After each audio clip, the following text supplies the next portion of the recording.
दर्शन होना यही ब्रज की महिमा है। ब्रजवास का अर्थ भी यही है। हमारे पूज्य गुरुदेव भगवान कई बार कहने लगते, महापुरुषों की वाणी से भी सुना कि ब्रज में तो भाई शयन भी कर लिया तो यही भजन है, ना भी माना होता है। तो संतों के दर्शन, महापुरुषों के दर्शन हो गए, यही भजन है। और हमारे जीवन का तो सबसे बड़ा सौभाग्य है। पूज्य अनंत श्री समलंकर पूज्य गुरुदेव भगवान दास के जीवन में इस प्रकार है, जैसे एक जीवित व्यक्ति को श्वास की आवश्यकता है, वैसे ही इस दास को अर्पण गुरुदेव भगवान के आशीर्वाद। वर्तमान समय में संपूर्ण भारतवासियों को, हम गुरु महिमा पर बात कर रहे हैं कि संपूर्ण भारतवासियों को यह जानना होगा, समझना होगा कि गुरु महिमा क्या होती है। एक तुच्छ से दास को बोलने की सामर्थ्यता दे दे, यही गुरु महिमा है।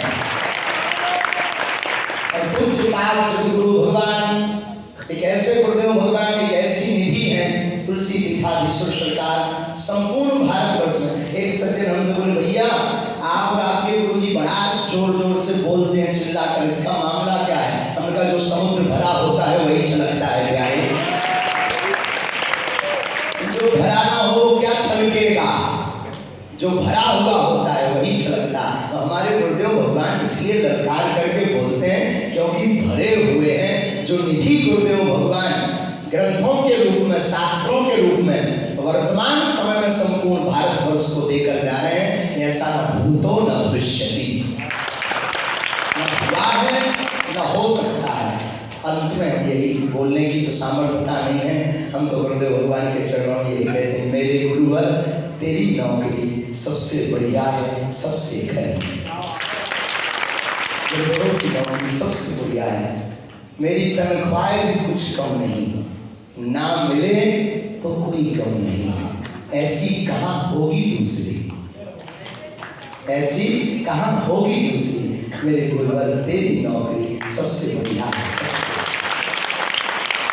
ये गुरु की महिमा है। गुरुदेव भगवान के प्रताप में ही आज पूजे हमारे वृंदावन में अनेक व्यास जी, अनेक क्या एक समय में सभी कथा व्यास जिनसे श्रीमद् भागवत कथा को श्रवण किए, सुन करके आगे बढ़े, पूज्य ठाकुर जी हम आपको पिताजी के रूप में ही देखते हैं।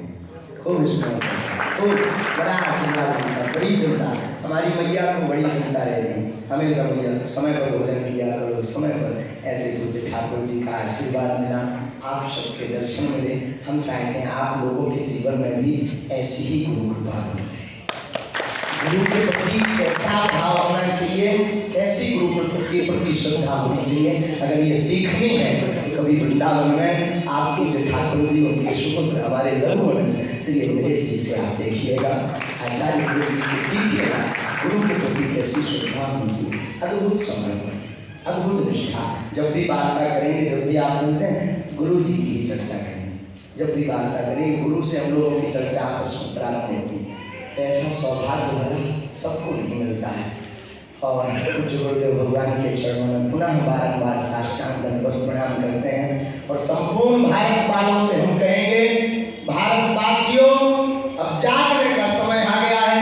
एक ऐसी विभूति हमारे आपके बीच में है, जिन विभूति के बल पर ही वर्तमान समय में विरोधियों को मुंहतोड़ जवाब दिया जा सकता है। और लोगों का काम करना है, कोई बोले तो बोलते रहने देना माय डियर, हाथी चले बाजार कुत्ता भौंके हजार।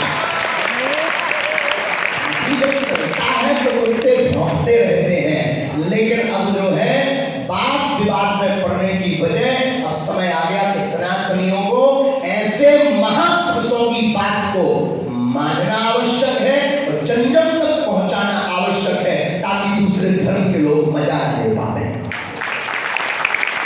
ये सबकी जिम्मेदारी है, केवल हमारी नहीं। ऐसा नहीं कि हमारे गुरुदेव हैं इसलिए हम ऐसा कह रहे हैं, अब तो हम एक सनातनी होने के नाते कह रहे हैं, क्योंकि अब भारत में रहना है तो सीताराम कहना है। अब बहुत हो गया, बातों से काम नहीं चलना है। अब महापुरुषों को आगे करके हम लोगों को भी हाथ में झंडा लेकर के सब सनातनियों को एकजुट होना पड़ेगा। और एक शपथ हम आज दिलवाते हुए जाए, अगर आपकी आज्ञा हो तो सब।